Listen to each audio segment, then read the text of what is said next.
அஸ்ஸலாமு அலைக்கும் வரஹ்மத்துல்லாஹி வபரகாத்துஹு. எல்லாம் வல்ல ஏக இறைவனின் நல்லடியார்களே, அந்த ஏக இறைவனினுடைய சாந்தியும் சமாதானமும் நம் அனைவரின் மீதும் என்றென்றும் நின்று நிலை பெறட்டுமாக. தினம்தோறும் ஃபஜர் தொழுகை முடிந்ததற்கு பின்பாக ஒரு சில திருமறை குர்ஆனினுடைய வசனங்களையும் அந்த வசனங்களுக்கான விளக்கங்களையும் நாம் தொடர்ந்து அறிந்து வருகிறோம். அந்த அடிப்படையில் நாம் தொடர்ச்சியாக லுக்மான் அலைஹிஸ்ஸலாத்து வஸ்ஸலாம் அவர்கள் தம்முடைய பிள்ளைக்கு போதித்த ஒரு சில நல்லுரைகளை நல்லுபதேசங்களை எல்லாம் நாம் வரிசையாக அறிந்து வருகிறோம். அதனுடைய தொடராக திருமறை குர்ஆனினுடைய 31வது அத்தியாயத்தினுடைய 18வது வசனத்தில் லுக்மான் அவர்கள் செய்த இன்னும் கூடுதலான அறிவுரைகளை இறைவன் சொல்லி காட்டுகிறான். என்னுடைய அருமை மகனே, லா துஅஸ்ஸிர் ஹத்தக லின்னாஸ், பெருமையோடு அகந்தையோடு உம்முடைய முகத்தை மக்களை விட்டும் திருப்பிக் கொள்ளாதே. வலா தம்ஷி ஃபில் அர்லி மரஹா, கர்வம் கொண்டு பூமியில் நீ நடக்காதே. இன்னல்லாஹ லா யுஹிப்பு குல்ல முஹ்தாலின் ஃபகூர், பெருமை அடித்து கர்வம் கொள்கின்ற எந்த ஒருவரையும் அல்லாஹ் நேசிக்க மாட்டான் என்று சொல்லி தம்முடைய பிள்ளைக்கு மிக முக்கியமான ஒன்றை அறிவுறுத்துகிறார்கள். எதை பத்தி சொல்றாங்கன்னா, ஒட்டுமொத்தத்தினுடைய இந்த ஒரு நற்போதையினுடைய சாராம்சமும் பெருமையை குறித்ததாக இருக்கிறது. நண்பர்களுக்கு ஏத்த மாதிரி நடக்கணும், இவர்களினுடைய விருப்பத்தை இவர்களினுடைய திருப்தியை தாண்டி அல்லாஹ்வினுடைய திருப்தி, இறைவனின் மீது கொண்டான நேசம் தான் நமக்கு மிக பெரியதாக இருக்க வேண்டும். அப்படிப்பட்ட நேசத்திற்குரியவனாக நீ இருக்கணும்னா நீ பெருமை என்கின்ற ஒரு உணர்வை நீ உன்னுடைய இடத்திலிருந்து தள்ளி வைக்க வேண்டும். உண்மையிலேயே நம்ம நிறைய நற்காரியங்கள்லாம் செய்வோம், அதுக்கெல்லாம் நிறைய ஆர்வப்படுவோம், நிறைய நம்ம தர்மம் செஞ்சிருவோம், ஏராளமான தொழுகைகளை தொழுதுருவோம். இப்படி அதிகம் அளவில் நன்மையை சம்பாதிப்பதில் நாம் கவனத்தோடு இருப்போம்.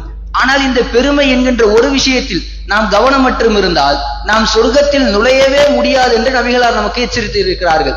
ரசூலுல்லாஹ் சொல்லும் பொழுது, லா யதுஹுலுல் ஜன்னத மன் கான ஃபீ கல்பிஹி மிஸ்கால தர்ரத்தின் மின் கிப்ர், யாருடைய உள்ளத்தில் அணு அளவிற்கு பெருமை இருக்கிறதோ அவர் சொர்க்கத்தில் நுழையவே மாட்டார். பெருமைனா நீங்க ரொம்ப அளவுல பெருமை அடிக்கலாம் கிடையாது. உங்களினுடைய உள்ளத்துல கடுகளவிற்கு சிறிதளவு பெருமை இருந்தாலும் சரி, உங்களுக்கு எல்லாரும் வெளியெடுத்துக்கிட்டு இருக்காங்க. இந்த வழிகேட்டினுடைய தொடர்ச்சி ஆரம்ப புள்ளி என்பதே பெருமையின் மூலமாகத்தான் ஆரம்பிக்கிறது. எப்படி தெரியுமா வழிகேடு ஆரம்பிச்சிச்சு?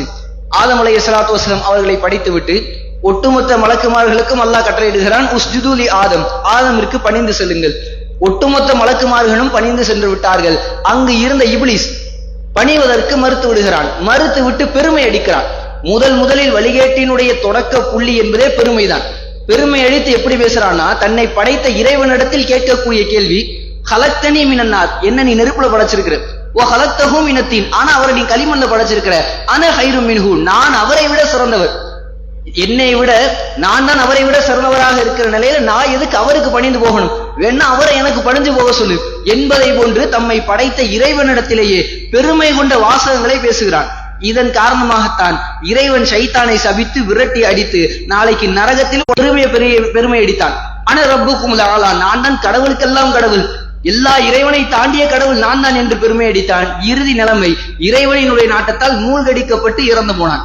இதை போன்று ஒவ்வொரு நேரத்திலும் ஏராளமான சம்பவங்கள் நமக்கு உணர்த்துவது, பெருமை என்றால் அது இறைவனுக்குரியது, நம்மிடத்தில் எந்த விதமான ஒரு பெருமை வந்துவிடக் கூடாது என்பதை இது போன்ற அறிவுரைகளிலிருந்து நம்மால் தெரிந்து கொள்ள இயலுகிறது.